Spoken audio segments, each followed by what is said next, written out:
All right, this is Openstax U.S. History, Chapter 16, Section 4, The Collapse of Reconstruction.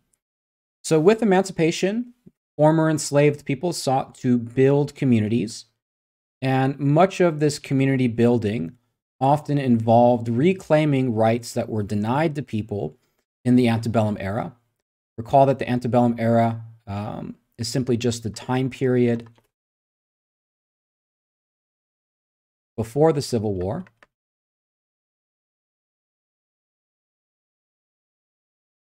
So we're talking about, life under slavery compared to life under emancipation. And a couple of things we can make note of. One of them is marriage. Even though it was common for enslaved people to marry, it was not legally recognized. It was illegal. And so a large part of building back communities was getting legal recognition of marriage between people. Another one was putting forward specific gender roles. Again, under slavery, gender roles were often denied to enslaved people. Enslaved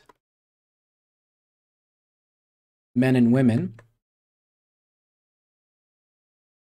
worked in very similar ways. Whereas for the rest of American society, there was specific work considered to be men's work, specific work considered to be women's work. That wasn't the case living as an enslaved person. So this was also about, with emancipation, reintroducing certain gender norms within, within Black families. We also talked about another thing we can add to this, education. Again, we talked about how, actually, let's go ahead and put it, let's put it over here, education.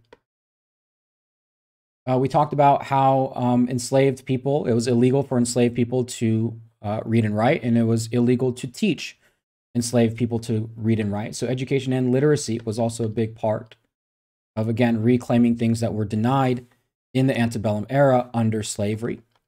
And perhaps maybe the most damaging aspect of cotton slavery, and we talked about this in a previous chapter, was the fact that cotton slavery separated families. And in fact, this was one of the first things that many emancipated people did as their first action. And that was following emancipation to find and reconnect with those family bonds. For some people, this was a very difficult challenge. They often, quote unquote, took to the road. That means to go in search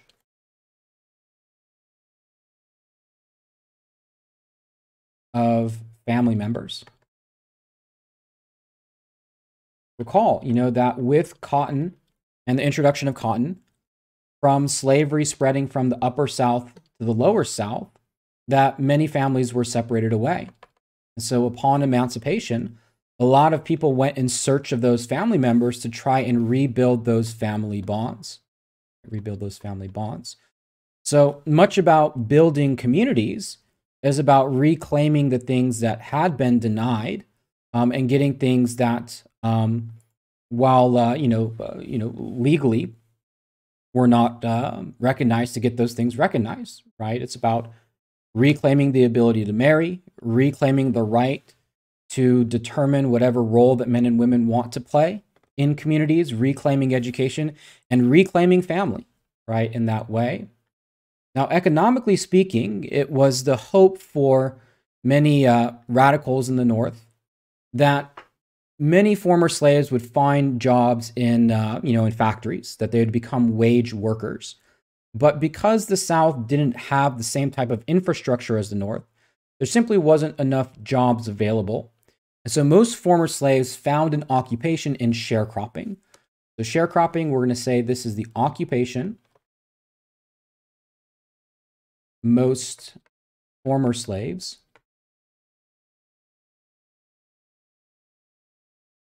we'll say took up after the Civil War. And a large part of this was born out of necessity. Right, born out of necessity. Sharecropping is essentially a system. We'll get a little bit more into the definition down here. But it's essentially a system in which the sharecropper works on someone else's land. And part of this, necessity was the fact that former slaves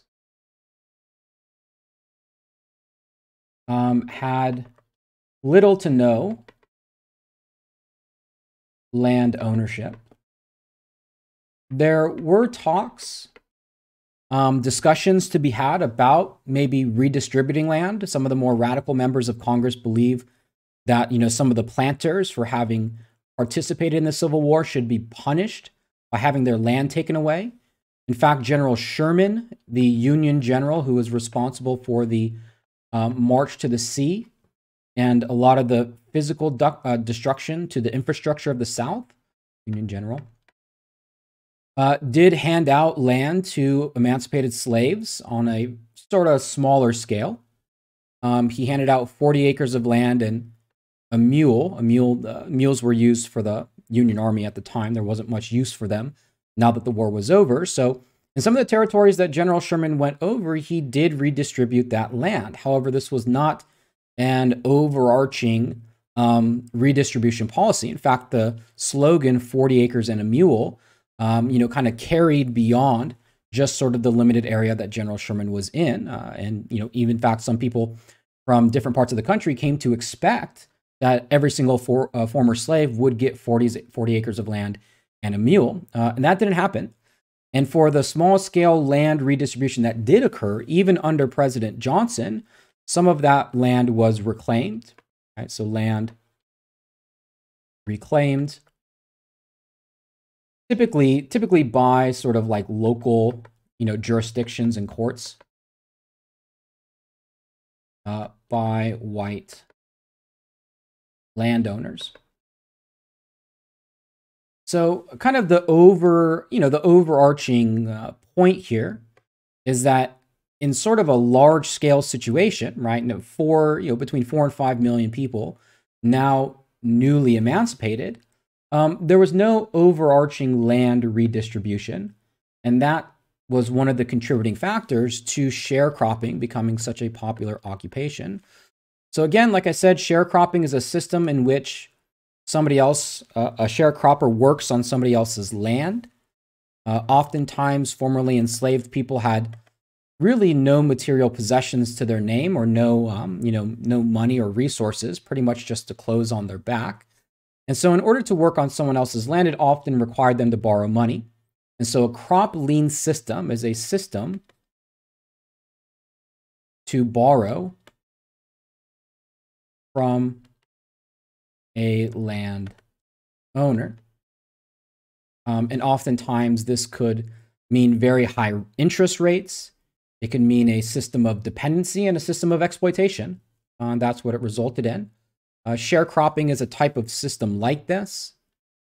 Just to give kind of a quick rundown of how sharecropping works. Again, on the one hand, we have a newly emancipated individual. Doesn't really have much, maybe just the clothes on their back. And then there is a landowner. And the landowner we'll draw a fancy hat to be a landowner, has the land. They also have things like the tools. They have, maybe like the seeds, and maybe something like a local market in which you could buy the necessities of life. And, the sharecropping system in some ways is born out of necessity. On the one hand, there are millions of people who need jobs. They need something to do. There's no real infrastructure in many ways in some of the more rural parts of the South to like work in a factory or do what people in the North do. And there are a lot of landowners who have lands and the tools and everything else, and they need, they need workers. They need somebody to work on their land. And so the system of sharecropping is set up so that the sharecropper is provided the land, the tools, the seeds, and whatever supplies. However, here's the drawback. That comes with, a cost. The landowner charges the sharecropper to use the land, to use the tools, and to use the seed. So before the sharecropper has even done any work at all, they already owe money. The sharecropper then grows whatever's required, shares part of the crop with the owner, hence the term sharecrop. and gives them back, whatever it's worth. And in many cases, it's not enough to pay back the original debt. And so what happens to many sharecroppers is they get stuck in this cycle of debt, right? This debt cycle, this inability to pay off what is owed, really no matter what, right? No matter what. And so now in debt, the sharecropper must grow again. Again, they incur costs that are associated with using the land and using the tools. The next season, they grow their crop, and once again, they share part of it with the owner, but it's never enough. And so this sort of cycle of debt makes sure that the sharecropper really has no recourse and nowhere to go. And again, that's the occupation that most former slaves found themselves in.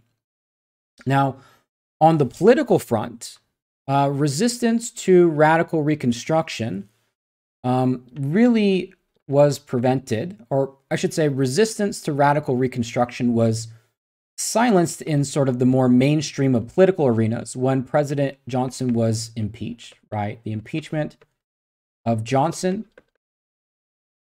more or less allowed for the radicals in Congress to put forward their policy of Reconstruction. But that's not to say that resistance to Reconstruction went away. It's only to say that resistance to Reconstruction manifested itself in different ways. No longer was it coming from the most powerful office in the country, but it was manifesting itself on the ground in much more violent ways. Various organizations in the South used terror tactics and violence in order to roll back the changes by radical Reconstruction. One of the most infamous organizations was the Klu Klux Klan. This was an organization who used terror and violence to roll back radical Reconstruction. The Klu Klux Klan was founded by Nathan Bedford Forrest. It had started off as a fraternal organization for veterans of the Confederacy, but was a ready-made organization and institution to utilize violence in order to threaten what was gained by blacks in the South during radical Reconstruction. They used vigilante terrorism, violence. Much of it was motivated by politics, especially, to intimidate voters from going out and voting Republican, or to intimidate blacks in the South from going out and exercising their right. They also went after people who they viewed as sort of northern invaders, carpetbaggers. A carpetbagger is a northerner who moved to the South. To take political office. Right, so the term carpetbag comes from a piece of luggage. The idea was that some person in the North was putting all their belongings in a carpet bag, moving down south, and taking political office. The belief in the South was, and especially those who were sympathetic with the Klan, was that Northerners were ruling over Southerners, so that was not acceptable. Another target was those they called Scalawags. A Scalawag was essentially a Southern supporter of Reconstruction.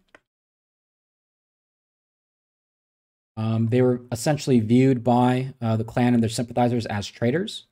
Reconstruction. And so they had to pay as well. Now, President Grant and Congress, especially given President Grant's background as the leading Union general in the Civil War, is not adverse to, using force to deal with the Klan. In fact, radical Reconstruction allowed for Union generals and troops to be present in the South to battle back against exactly this sort of threat. And Congress went forward and passed even more laws that allowed the Klan to be dealt with appropriately. The Enforcement Acts and the Ku Klux Klan Act both allowed the prosecution of Klan and other organizations at the federal level. In other words, that there would be no local juries or local law enforcement, you might say, that could potentially be sympathetic to the Klan to go out and prosecute these acts, that this would be done by the federal government. The Klu Klux Klan Act in particular allowed for even martial law when dealing with organizations like the Klan, that, the typical rights that are enjoyed by American citizens when you break the law, that those would be waived. The Klan Act, you can think of it as a shoot first and ask questions later type of law. And for the most part, when the Union soldiers were present, when a military presence was there, they were effective in dealing with such instances. But as Reconstruction waned on, right, year after year after year after year, these such incidents grew, sort of tiresome to Northerners. And there were people in the North who really began to question the viability of Reconstruction. How long would it have to go on, from the end of the Civil War? And so Reconstruction is really, in some ways, after Congress gets its way, the ending of Reconstruction is sort of this battle of attrition. And it's a battle of attrition in which really the North loses their will to kind of carry through, or follow through, I should say, with the promises of Reconstruction. In the South, there was a surge of redeemers. Redeemers want to redeem the Confederacy, right? Bring it back to its antebellum era.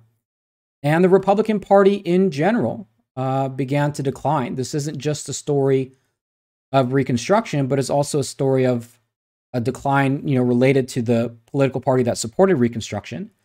Because many people came to oppose the Republicans on other issues, Reconstruction suffered as a result of that. There was a very bad economic downturn. The economy in, I think, 1873 experienced a huge economic downturn. Republicans were in power. They got blamed for this, and a lot of people turned on the party.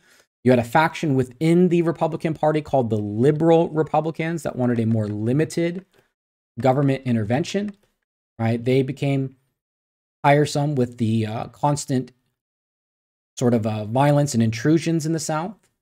You had a lot of scandals. Like we mentioned before, this is the Gilded Age. Political corruption is really at an all-time high. And a lot of people turned on the Republicans because, politics were corrupt and they wanted something new. And lastly, the Democratic Party was winning on the ground. There were a number of victories that we could say, especially in the South. So the Republicans, were really losing power, and this ultimately affected the policies related to Reconstruction. This is coupled with the continued violence. The Colfax Massacre, maybe the most notorious instance, we'll say most, we'll say infamous instance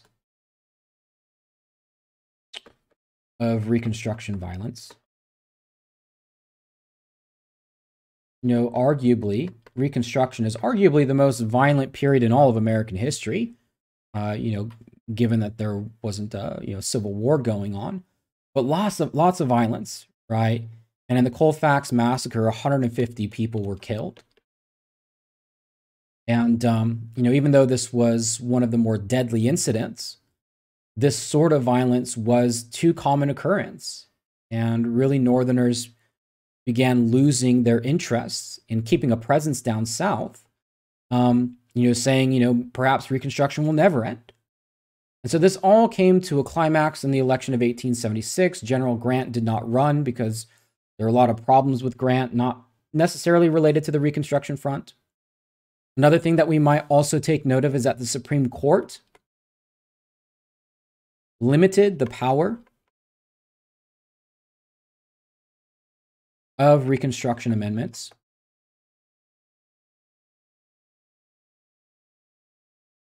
Right, in our checks and balances, we have the executive, legislative, and judicial. We've been talking mostly about the executive and the legislative, president versus Congress, and where they stand on Reconstruction. We didn't really talk about the Supreme Court, but the Supreme Court ruled in their interpretation of many of the laws and amendments that passed in a way that really limited the power and scope of them. The Supreme Court did not rule in favor of Reconstruction, we can say. And this came down to a very close and contested election. In 1876, Rutherford Hayes, he was the Republican. The Republican Party of Reconstruction. Samuel Tilden was the Democrat. It was pretty much a tie with disputed returns. You can see the electoral map here. And the disputed returns in the states that were razor thin could tip the election either way. And in order to avoid some sort of crisis, both the Democrats and Republicans created a special election commission to determine the 1876 election, right? Because the election or the voter margin was so close in, I think, 3 different states. And again, there was dispute as to, the legality of such votes and, whatnot, that potentially any one of those 3 states could swing the election in favor of one candidate or the other. So potentially you were looking at, recounts forever.